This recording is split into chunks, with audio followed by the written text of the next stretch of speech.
On today's episode of Gordy's Detroit Sports Catch Up, we're going to go ahead and take a look at this weekend's series victory, 2-1 against the Kansas City Royals.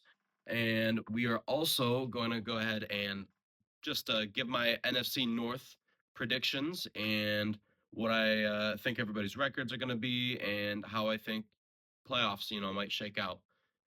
All that and more next on Gordy's Detroit Sports Catch Up.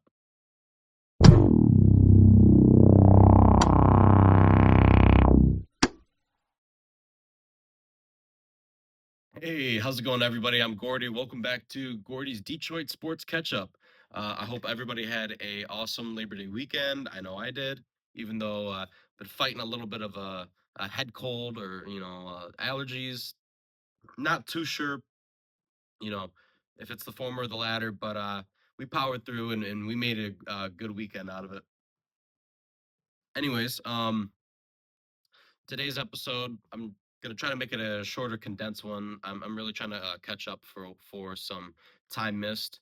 I probably should have had an episode out for you guys, Saturday or Sunday, but with the holiday and you're busy, all this stuff, whatever.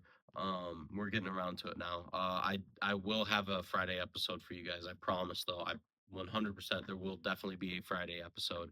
We're gonna in that Friday episode, we'll go ahead and take a look at the series against the Mets, and then I do want to talk Red Wings eventually. If something happens big with the Lions, then we might have to touch on that. But yeah, I would like to do a little series or season preview and predictions for the upcoming Red Wings season. Anyways, um, yeah, Tigers 2-1 series victory against Kansas City. Um, I mean, kind of, thank God they needed it. Hopefully, um, that gives us enough ground in the division to, well, I shouldn't put it like that. Hopefully that, you know, just the stacking up the series victories is what's really important for Detroit now. I don't really think that we're looking at, or at least as seriously as we did before. Clinching the division because it's inevitability. It is an inevitability, but um, worrying about when it's going to happen might not matter all too much. Just not really have to sweat that. We really just need to pick up, two games here, three games here, just wins, stay above 500 heading into September and aim for that first round, bye. You don't really want to have to play a 3-game series against some, hot team that's, sneaking in to, bottom of the playoff, um, you know, standings. But it happens, and obviously happened with the Tigers last year. Any team that gets hot at the end, it's all about who's hot. And so if the Tigers can stay warm, not boiling, but if they can stay warm, so then they can crank it to high heat as soon as October arrives, then I really think that's what I'm looking for the with the Tigers. But anyways, yep. So segment two, we're gonna go ahead and do NFC North preview. Um, that I'm excited to get that out there and talk about what I expect to happen in one of the best divisions in all of football. So, anyways, without further ado, let's grab that board. All right, game one of the 3-game series against Kansas City. Um, this one it was on Friday night. Tigers win 5-3. Um, Royals get hot early off of Chris Paddock, but the Tigers show some resiliency and were able to get things going with their bats in, I think it was the 5th inning.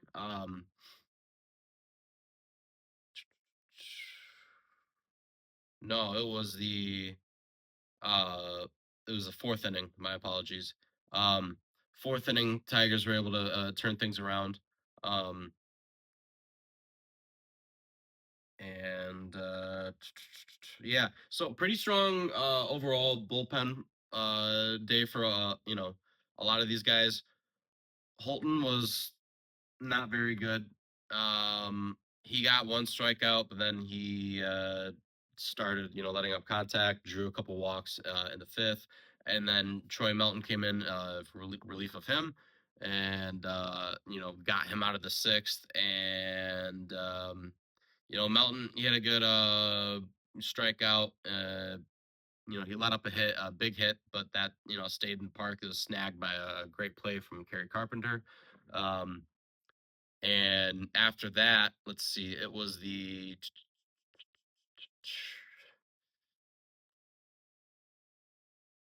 yep, bottom of the seventh is kind of when things I would say that was probably the turning point for the game. Well, the maybe the secondary turning point. I would probably say the fourth inning when Riley and Carey got a couple big hits, and Colt got a solo homer. Um, that was you know that was big. That was big. Yeah, Kyle Finnegan, man. Um, Let me pull up his stats. Or actually, no, we got Finnegan's stats right here. So only an inning pitched, but really just had some, or inning and 2/3 pitch, but he had some, disgusting stuff. From everything I got here, man, the splitter is working for him, and yeah, just disgusting pitches. He also has the high velo, so that's why we don't see him coming for relief for more than one or two innings. But I think, I mean, he still, as the Tigers, he still hasn't given up a run yet. So um, obviously, one of the, if not the best acquisition made at the trade deadline. As far as all these arms that we went out and got. Shout out, the three strikeouts, like I said. Great job from him. Chris Paddock really struggled, and it makes sense looking at it because just, a day ago or 2 days ago, I think, 1 or 2 days ago, AJ Hinch and the Tigers announced that they were moving Chris Paddock down from being in the starting lineup to being in the bullpen. So it makes a lot of sense. Um, Chris Paddock, I don't think he ever really was a guy that we thought was gonna eat up a ton of innings for the Tigers, but man, he has nothing with swing and miss. There's you know not the two seamer, not the curve. There's nothing this guy has that has swing and miss. So that's kind of useless, honestly. You're not high velo either. His fastball's like 93, 94, 95. But um, Chris Paddock he's just not what he previously, displayed he could be. And yeah, he, lets up too early. Rough. Uh, Sorry, I have a little bit of a sore throat still from being sick, trying to recover. So excuse if I have a little bit of a raspy voice, or um, I get the sniffles a little bit. Sorry about that. Anyways, Dylan Dingler, uh, he gets a RBI tonight. Shout out to him. We're gonna talk about him a little bit later, but he's been one of the most consistent guys on the roster all season, honestly, but especially since the All Star break. Um, I think I'll save that. I'll save that for when we're talking later about Dingler. Um, yeah. Anyways, Yastrzemski had he hit a bomb. Let's see.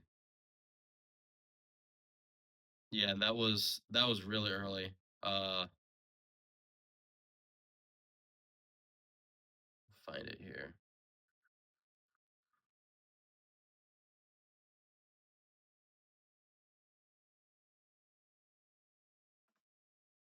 Yeah, that was first pitch of the game, actually. Right? Yeah, yeah. First pitch from Chris Paddock got demolished by Yastrzemski. Who's kind of had our number every time we've played him.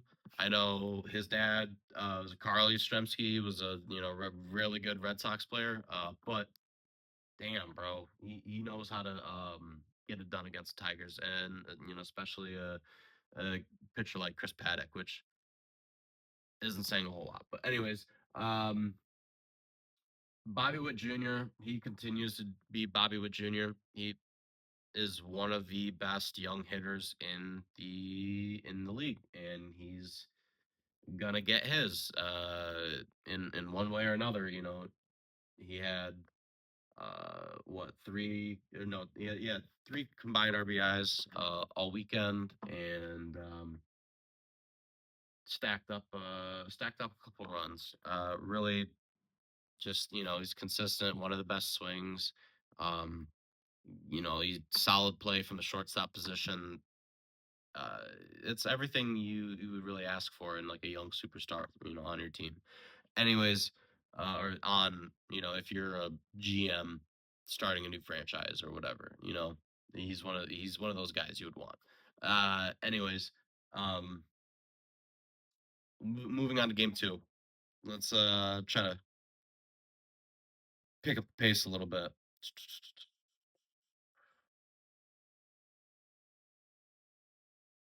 All right, so this one was pretty disappointing. A couple of costly errors just led to the Tigers shooting themselves in the foot and not being able to climb out of the hole in this one.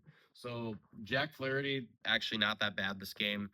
I mean, 5 innings pitched, he gave up four hits, but only one earned run, one walk, and four strikeouts. Not bad. He's getting swing and miss. Would like to see him go like a full, 6 or 7, but honestly, uh, that's a spoiled take. I really, I mean, we know he has to be our playoff two, starting pitcher, but yeah, I can't expect a whole lot more from Jack Flaherty than what he did on Saturday. But anyways, Dylan Dingler again he has a hell of a night, 3 for 4. Um, just tattooing the ball. Uh, only one run, so Torres the only guy with a RBI tonight.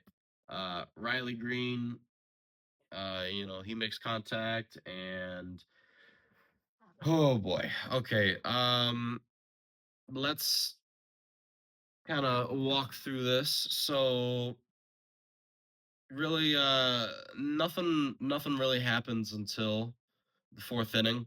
Um, Garcia gets the oh, I'm sorry. Nothing happens until like the third inning.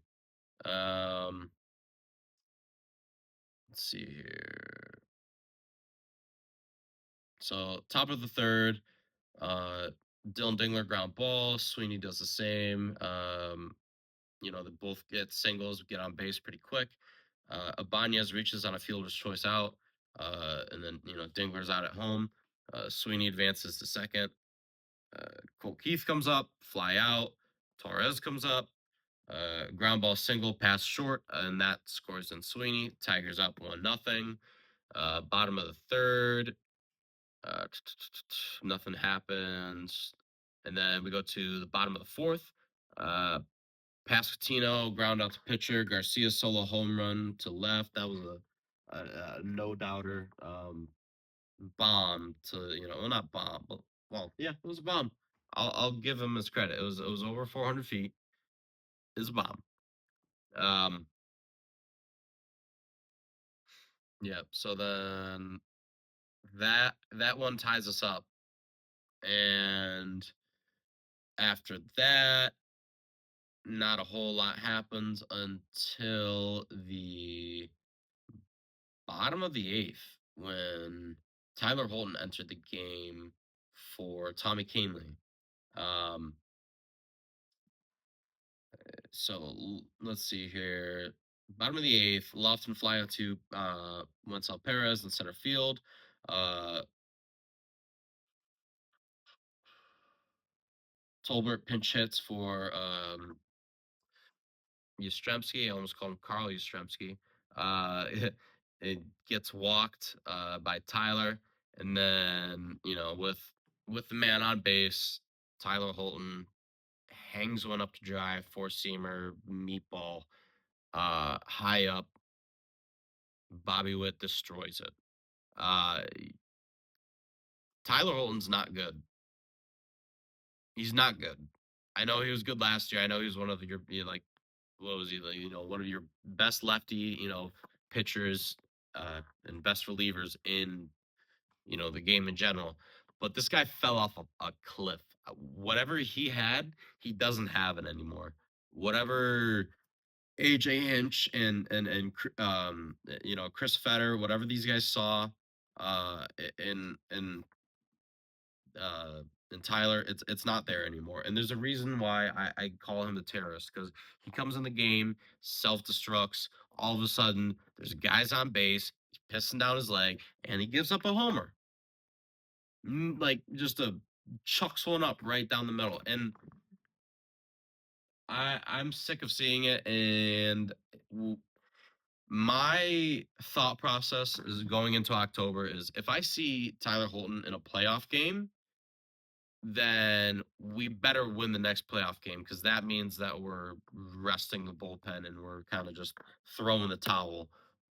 Uh, Anytime you see Tyler Holton, it kind of feels that way. At least for me, I don't think he's a viable, you know, backup or rotation guy, especially now that you have someone like Kyle Finnegan coming in, and he can eat up a couple innings, and he's got some high velo stuff. So yeah. Uh, Anyways, that was really it. Um, oh yeah, Winsel Perez makes a pretty brutal base running error. That left a run on the board in the seventh. Um, that that was annoying. I don't know why. I didn't get a good angle on the third baseman coach Alex Cora and to see if he was telling him to run home, but I there was no reason for him not to. So that was very confusing for me. Just another base running error from Wencel Perez, and I don't know if it's just like lack of experience, but or what with Wencel, but he's not a very high IQ base runner. He's a good hitter. He's good, but he's good in the outfield and defensive plays, but he's not good on the base paths, and it's frustrating. Um, it's one thing when he gets picked off, a catcher makes a good throw to second, but it's a whole nother thing when you are leaving runs on the board and you know that your team struggles with leaving guys stranded and leaving runners in scoring position. So uh, yeah, that was rough from Wencel. Anyways,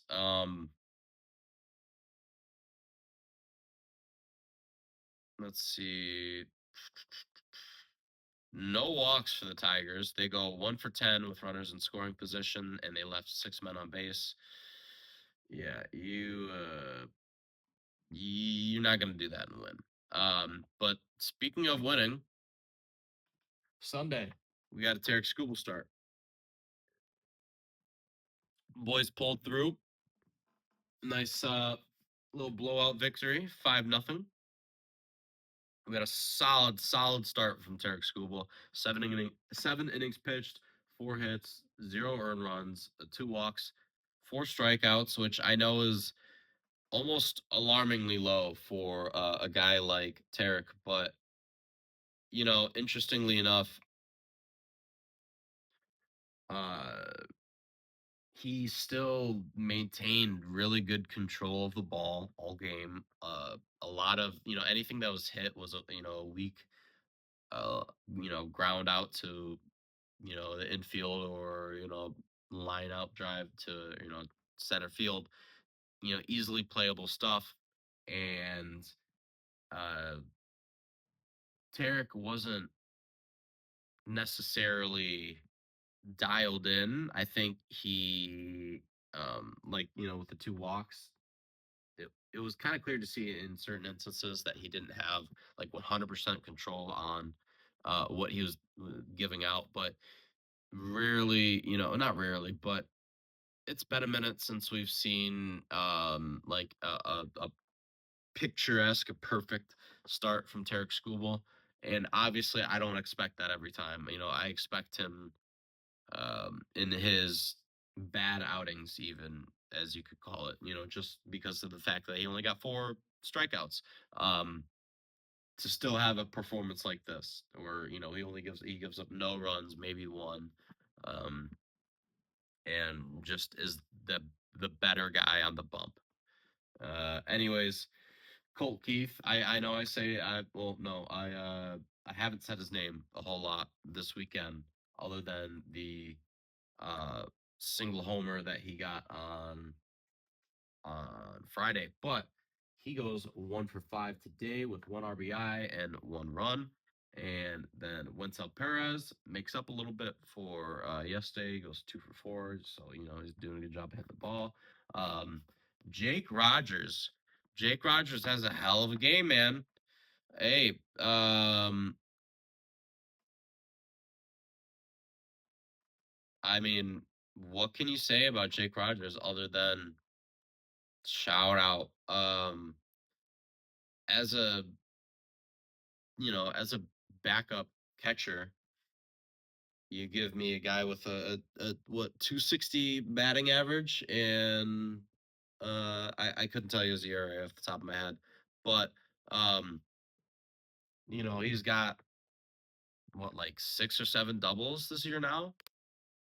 Hey, we'll take that all day. And not only did Tarek Skubal have a fantastic game, Kyle Finnegan also just great stuff, dude. Um, see, bottom of the eighth, Finnegan comes in for Scooble, and he gets some easily playable stuff, and then Montero comes in the ninth, and he gets a nice strikeout looking to end the game. Mhm. Yeah, man, that was a solid game. With 3 for 8 with runners in scoring position and 8 left on base, but we did have a lot more contact with the ball this time around. Couple overall takeaway series. The good, the bad, the ugly with the bullpen. I kind of want to explain that. So, the good, that being Tarek Skubal and Kyle Finnegan. Those guys looked fantastic this weekend. The bad being Tyler Holton. Um, and I would say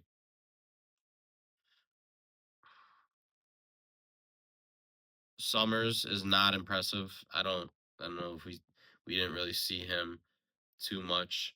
Um, but just in the bullpen in general.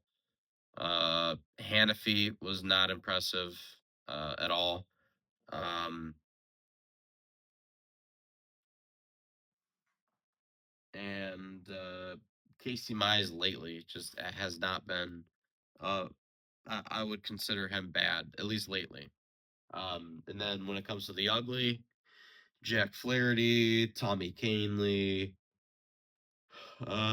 Troy Melton as of lately, but it's more so just like rookie ugliness. I would actually put Troy Melton more so in the good overall, but jury's still out on him.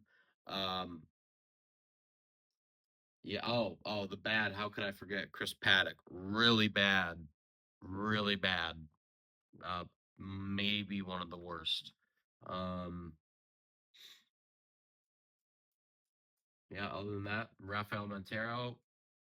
I would say the ugly. He doesn't have the best control, but he gets things done. So you know, you can't complain too much.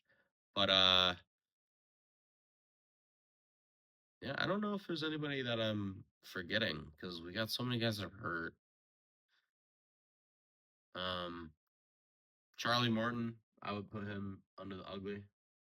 Um, just because the nature of him, he's either swing and miss or fastball down the middle and it's 430 feet out of the park. So I would put him in the ugly category. Let's see here. Go down to takeaways. Um, yeah, Tigers, some really clutch hitting. Just key moments. The bats came alive, and like on Friday, we had Riley Green and Kerry Carpenter hit doubles, and then Dingler had the solo homer, and then let's see here, and that was when they were down 3-0, and then Jake Rogers drives in 2 runs with a triple, and Colt Keith and Gleyber Torres contributing with RBIs in a 4-run fifth inning against Michael Waka. Waka. I'm sorry, I can't help myself. Um, so shout out to those guys, and especially I want to talk about Dingler and Torres. These guys have been phenomenal since the All Star break. Um, especially Dylan Dingler. I don't think people expected quite this much out of Dylan Dingler going into the Tigers season, but he has dazzled all of us Tigers fans. The guy's got a rocket launcher attached to his right shoulder that he just beams guys off with the pickoffs, and very impressive, very very impressive from Dylan Dingler. The hitting as well, and he's a catcher that gets put as designated hitter sometimes, or he gets pinch hit. Hell, why not? Um, he's got one of the best averages on the team, so you know, why not DH him? Um, let's see, Riley Green this weekend he got his 100th RBI. Shout out to him. Uh, he's got he's hitting about 270 on the year, and he's got 32 home runs. Uh, what I really like from Riley Green is the we're starting to slowly see the progression of him taking on longer counts, drawing walks, uh, and that's just another aspect of getting on base that makes you that much more well-rounded of a batter or a hitter and offensive weapon. And for him to ascend to that superstar level, the walks need to come with that. You know, to put up the MVP or MVP level stats, you need to have those walks supplementing your base totals. But anyways, Tigers are 9 games up on Kansas City, so really not looking at the division.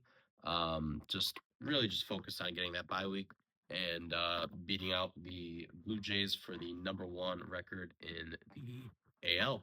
Um, the magic number for our boys is 16. coincidentally, both 16 games to clinch playoff and 16 to clinch the division. So magic number is 16. Remember Jared Goff. And then for our next series, we play Monday, Tuesday, and Wednesday. So I will be reviewing all of these in Friday's episode. Um, we got Charlie Morton versus Sean Mania. He, Mania isn't really anything to worry about. I think we can get it done. Excuse me. Tuesday, we got a little bit of a rookie pitcher showdown between recently called up Sean Gibson Long and um, the pretty intimidating Nolan McLean. If you look at this guy's strike totals for his 4 starts, he's got, I think he's got like 6, 7, 8, strikeouts every single time. That's no small feat. So um, definitely looking at looking ahead and a little concerned about the matchup there, but we'll see what Gibson Long has. I'm sure if he's getting called up right now, there's a reason why. And then Wednesday, we got Casey Mize versus Clay Holmes. So, yeah, I'm very curious to see how we perform against a playoff caliber team with a great starting lineup. At least the first half of that starting lineup is they have some heavy hitters. Soto, Lindor, Alonso, and Nimmo. Um, those guys are gonna crush balls. So pause. So um, you you got to be ready for it. You got to game plan against these guys, and defensively they got to be on point.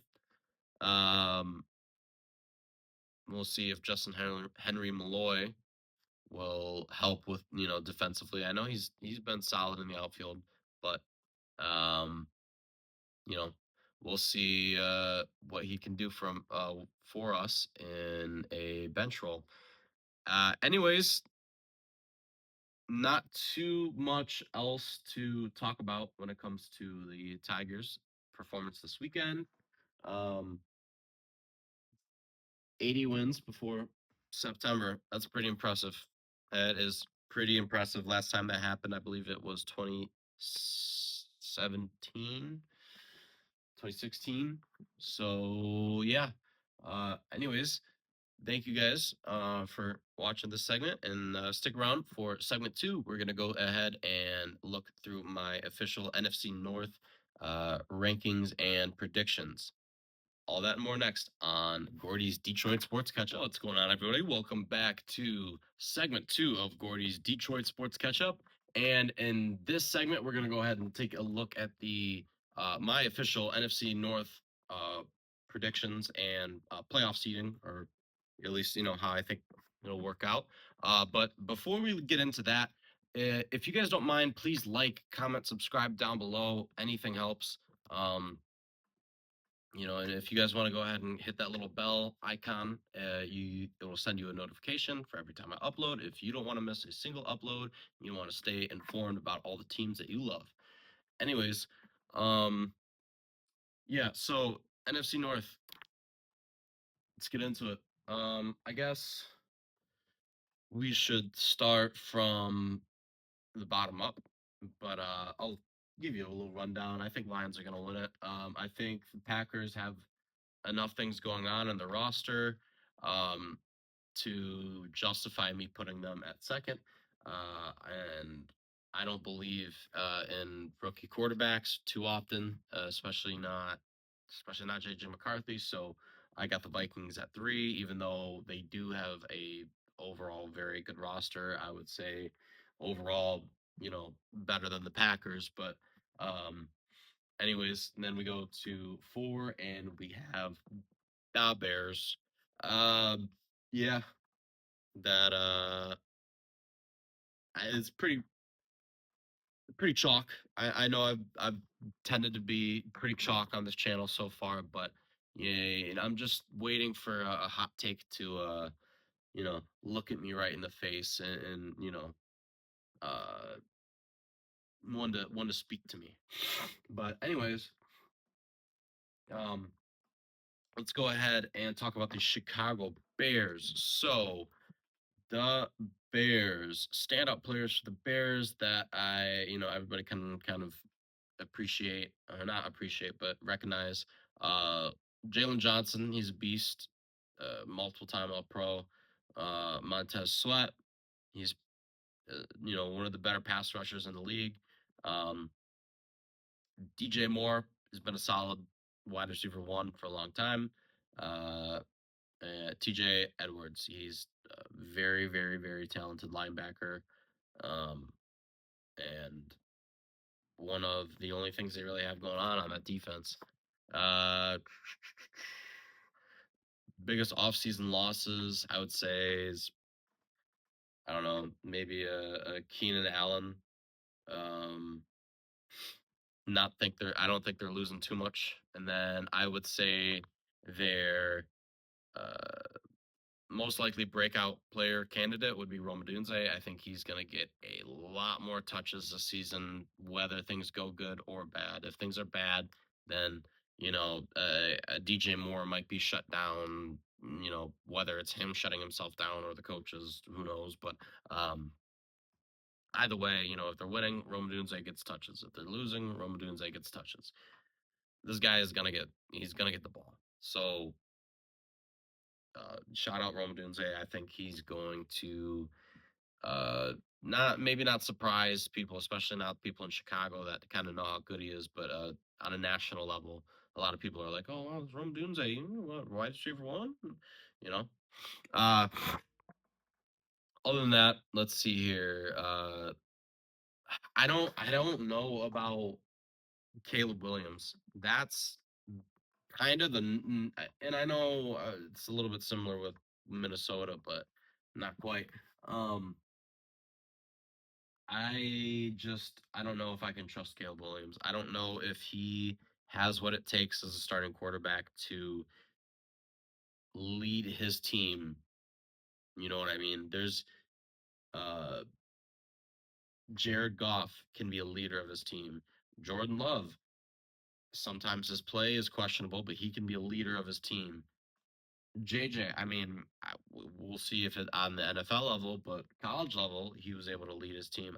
I don't think Caleb Williams ever led his team to much in USC.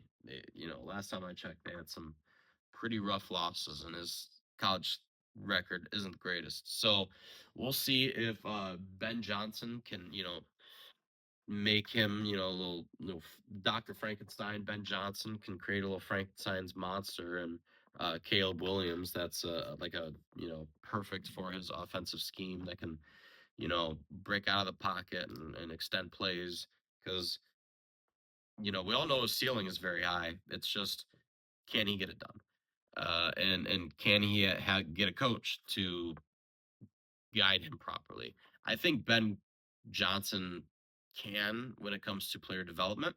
I don't know if he can manage a locker room. That's really what I've been, or that's what I've been asking myself when it comes to my doubts about Ben Johnson. It's like I schematically, I'm sure that he's you know a top echelon uh, of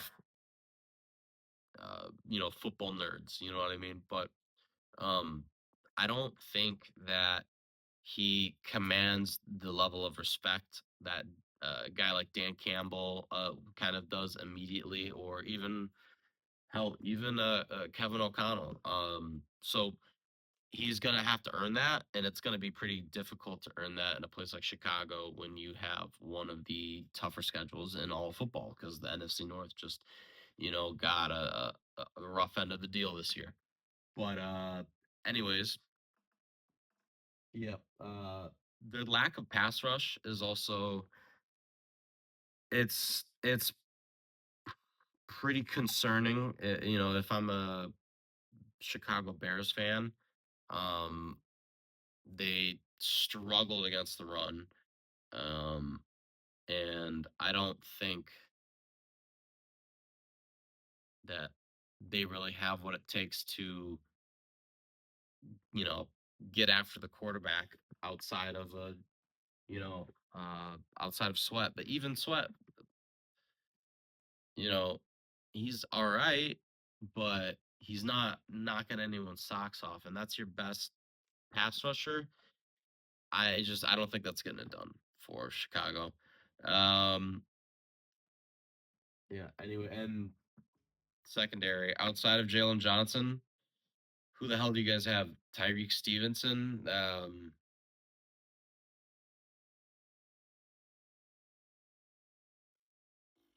Yeah.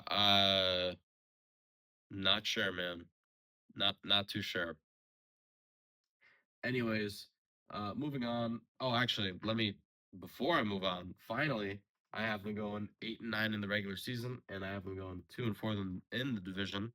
And when it comes to the in division play, um, I have them getting swept by Detroit and then losing one against Minnesota and Green Bay. And or I'm sorry, winning, splitting the series with Chicago or with Minnesota and Green Bay.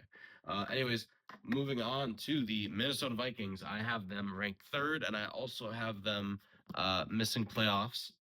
Uh, I just there's too big of a question with your quarterback JJ McCarthy. If he's even, if he plays like Bo Nix did last year, there's a chance that we could, talk about switching these two. But until I see something consistent and from JJ McCarthy that isn't just handing the ball off, um, I got the Vikings, but at third. That deep down, I kind of I know they're frauds. That's just me. And well, it's not just me. I mean, losing to Danny Derps in the first round of the playoffs is pretty pathetic. So I know that was 2 years ago, but that's still a lot of the same guys. That was pathetic. Anyways, um, you got Jordan Addison coming off a suspension, and Christian Darrisaw coming off of a rough lower body injury that didn't happen until a little bit later in the season. And yeah, I only a couple of question marks when it comes to the rest of the roster, other than I think the cornerback room, which could definitely be improved, but it's not obviously it's not the worst. Um, yeah, really, really tough schedule for these guys, and I don't see them making out of it alive. Um, Aaron Jones should have a solid season if the offensive line remains intact. They got some really talented guys up in the middle, so they should have no problem running the ball. Let's see. I can definitely see them giving up big yardage against passing plays, but um, running the ball on these guys is going to be, you know, n- not impossible, but close to impossible. Um, I don't know to uh if JJ McCarthy is good, like I said, I think that does elevate them to, putting their hat in the ring for a wild card spot, but I wouldn't say it would guarantee it. Anyways, let's go on. Let's move on to the Green Bay Packers. Oh, I'm sorry. I keep doing this. I'm so sorry.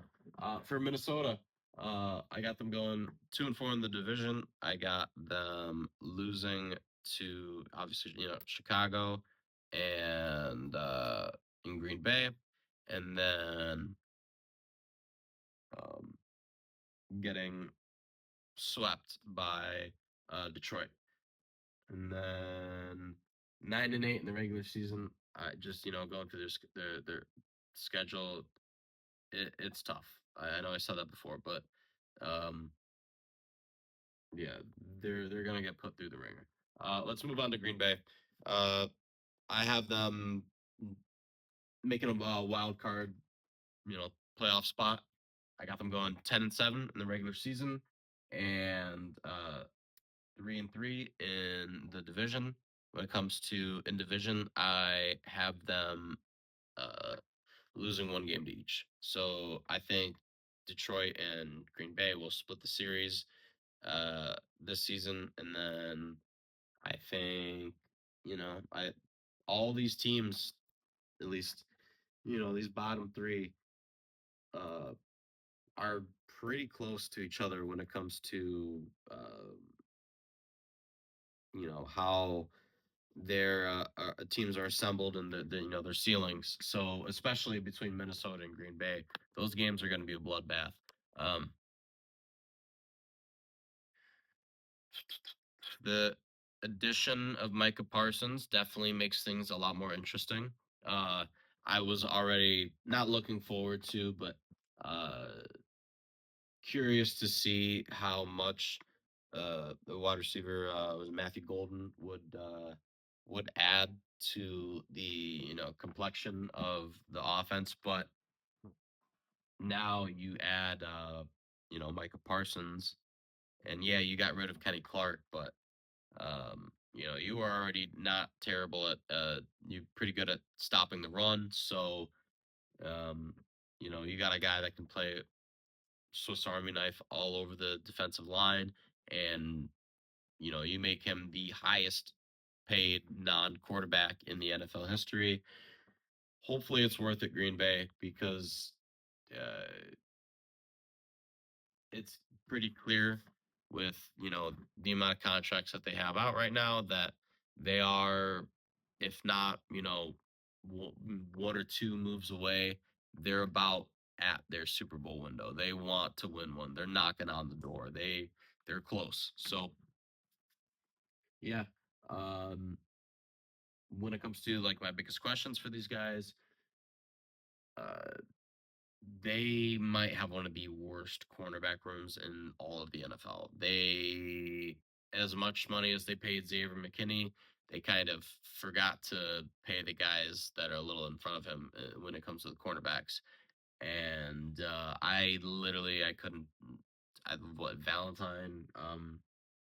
I couldn't tell you like the names of uh, any of these guys in the corner room, and that's maybe a lack of due diligence on my part, but that's also because I don't think they're worthwhile names that will be in the league in a few years, or if they are, they're just rookies right now. But one thing I am concerned about, or I guess two things, is the two things so the two players that they need to be good, which it's a no duh, but Jordan Love and Micah Parsons, health wise, are these guys going to be able to stick it out a full 17 in one of the toughest divisions in football with one of the toughest schedules in all of the NFL and make it out alive and make a run in playoffs? It's a very tall ask, especially for a team that's uh, weak in certain areas and shallow and depth and in other position groups. Um, Jordan Love is dealing with a thumb issue coming into the season, so could be fine. He could be a nagging injury that bothers him all year. But we saw last year, he had a lower body injury, and that not destroyed, but that severely impacted his ability to maneuver, and get out of the pocket and extend the play. And that's one of the main things that Jordan Love is known to be good at. So you take that away from him, and that shrinks his game, makes it a lot easier to pin him down. But if he is fully healthy and he has full maneuverability, I think he will be kind of that dangerous gunslinger again. Um,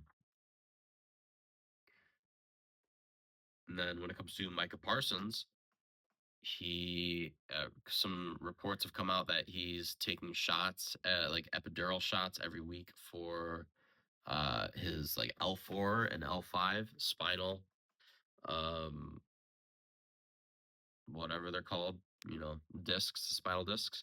Um so that's not ever something that you don't want to hear. Oh, this guy's getting back injections. But I don't know if it'll be that big of a deal. I think what's going to hold Micah Parsons back at least a little bit, especially like statistically for defensive player of the year and all that, is honestly I think those first few games they're gonna limit his snaps and they're gonna um, limit his role, especially probably like put him in at big downs and um key situations, and only at only at edge. You don't really need him going in three tech and trying to rush a one a gap, because that's not really what is his bread and butter, but he's displayed he can do it. So as it takes him longer and longer to get adjusted into the system, I think we'll start to see a lot more of the unique utilization. And I'm sure Matt LaFleur has some fancy crap that he can come up with. But yeah, I mean they have solid pieces on defense regardless. Obviously Xavier McKinney, Rashawn Gary, uh, Edgerrin Cooper, Lucas Van Ness. So they got guys, but um, yeah, losing Alexander, the only half decent cornerback that you had in the first place, and Kenny Clark in the middle, uh, leaves you susceptible, to the runner, to on man coverage. But yeah, I still got them making it in as a wild card. Anyways, moving on to number one, your and my Detroit Lions. So I got them going 11-6 in the regular season. I have them sweeping Minnesota and Chicago, as they should, second year in a row. And I have them splitting the series against Green Bay. And unfortunately, I do think they are going to lose that Thanksgiving Day game against Green Bay. Uh, Boo hoo, deja vu, been here before. But I think once they get Micah Parsons up and running and looking at that stretch of games, it's tricky. So I think unfortunately it's a spot. Uh, and that'll be one of the that game it'll leave a deep bruise. You know what I mean? We'll feel that every time we lose after that game. Anyways, I got them going 5-1 in the division ultimately, and yeah, when it comes to questions that I have, or questions that a lot of other people have, how are they replacing the coordinators? So I got to give a big props to Dan Campbell and uh, Sheila Hamp Ford. Let me get a drink of water real quick,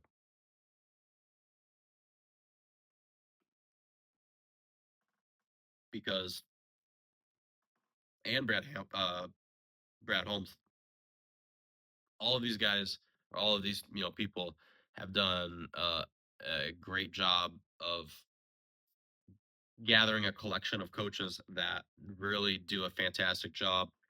And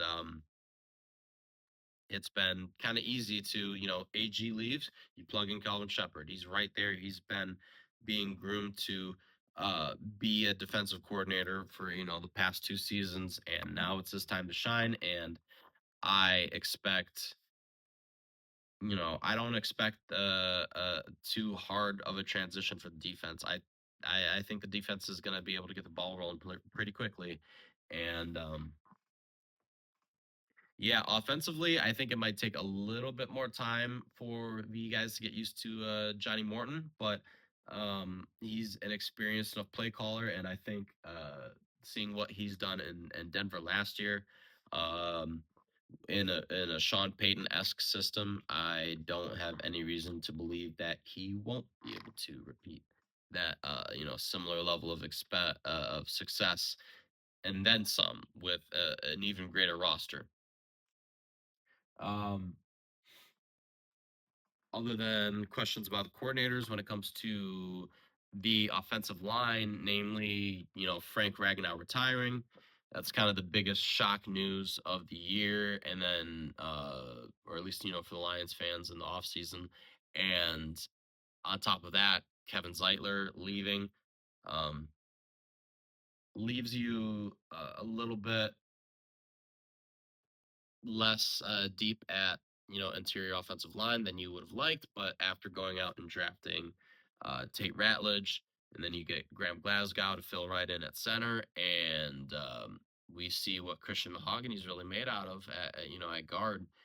Um, I think the interior offensive line, I think they'll be fine. I think we might see, first few games, Tate Ratledge might have a few welcome to the NFL moments, but Dan Campbell said in a press conference that he's not going to quote, he won't come off the field or he shouldn't come off the field, something like on those lines. But that's awesome. That means that round two, round three pick, boom, immediate hit, immediate starter.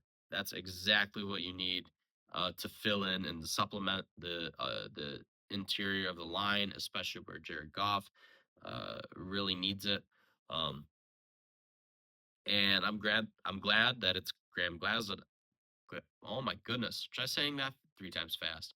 Uh, I am glad that is Graham Glasgow that is under center, or that is the center, and he's communicating with Jared, because obviously they've played with each other for a few years now. So having that prior relationship and that knowledge and ability to communicate, that's important. uh Other than that, when it comes to standout players, obviously we got Panay Sewell, Aiden Hutchinson, Jameer Gibbs, Jared Goff, Monroe St. Brown, Brian Branch. And then, there's other very important guys too, like Oli McNeil, Jameson Williams, Alex Anzalone, Jack Campbell, Sam Laporta. The list goes on and on. But ultimately, I think that Jared Goff is a capable quarterback that can win a Super Bowl. I just think that uh, needs a little help, from the roster. And I think every quarterback that wins a Super Bowl needs a little bit of help from the roster. So that's not really that ridiculous of a statement. Um, his offensive weapons are off the like by far the the highest ceiling out of any wide receivers, your running backs, tight ends, all of your offensive weapons, your skill players. um they have to have the highest ceiling, when you compare group by group by group. uh this could be a record setting offense, but we just have to see because of how the schedule will probably play out. And yeah, I think Aiden Hutchinson is going to set records though this season. I truly believe it. Just how much like everything we've been hearing from camp and how confident coaches are in him, and obviously like we've heard of the Hutch rule, but this guy, he's different, man. He's different, and he is uh it's a contract year for him too. Say less. He's gonna try to get 50 million a year, and I can't blame him. I can't blame him. Uh, yeah. Anyways, guys, that I think that's about it for my NFC North. Uh, you know, preseason preview. Uh, Yeah, and that also means that is all I've got for this episode. If you guys enjoyed, please make sure to hit that like button, and then go subscribe as well. Anything helps. If you guys want to go ahead and click that little bell icon to get a notification for every time I post, so you guys don't miss a single upload, and a little channel like mine doesn't get lost in the algorithm. If you guys want to reach out to me, you can find my Instagram at Gordon J Jones II.